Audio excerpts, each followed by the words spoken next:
Thanks, Lee, for introducing us to the subject of healthcare utilization and the difficulty with understanding the healthcare system as a whole. First, I want to talk about what we mean when we say inappropriate healthcare utilization. Studies show that many emergency room visits could actually be handled in either urgent care clinics, primary care clinics, or even via telephone with nursing staff. So, inappropriate utilization is just that. It's when patients don't select the best location for the illness or injury that they have.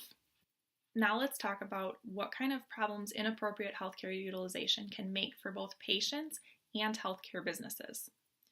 When patients choose to go to emergency rooms, instead of going to urgent care, primary care, or talking to nurses on a triage line, a number of issues can arise. First, patients are required to pay more out of pocket, as emergency room visits can cost over $400 more than urgent care or primary care.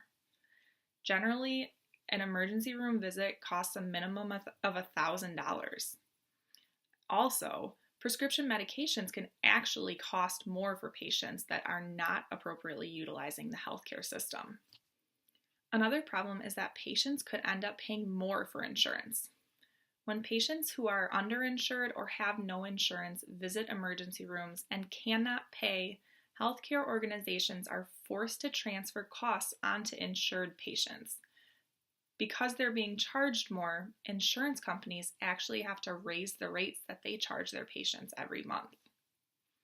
A third problem is the long wait times that people experience in emergency rooms that they don't experience in urgent care or primary care. I don't know about anyone else, but the last thing I want to do when I'm feeling sick or injured is wait 4 hours in a waiting room before I've even had a chance to see a doctor.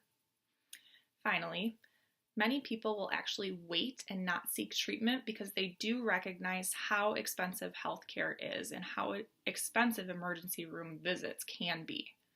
But by waiting, they actually can make their illnesses or injuries worse, and they could end up costing more to treat in the end. But it isn't only patients that are affected by inappropriate healthcare utilization. Healthcare organizations are actually facing problems themselves. First, it costs more to treat their patients, and it's estimated that we spend $4 billion a year on emergency room visits that could have been completed elsewhere. Second, emergency rooms become crowded with patients. I talked earlier about the longer wait times this means for patients, but for physicians and nurses, they actually don't have the time to give the care that they need to. Third, using the emergency room instead of primary care can weaken the relationship between patients and their primary care providers. And finally, outcomes of treatments can actually be worse for patients that are not appropriately utilizing healthcare. This is either because they're waiting and delaying treatment until their needs escalate and become emergent, or because they are seeing so many different providers and none of them has all the information that they need to actually figure out what's wrong with that patient. So, if there's all these problems with inappropriate healthcare utilization, you might ask why patients don't just go to the right location for their care.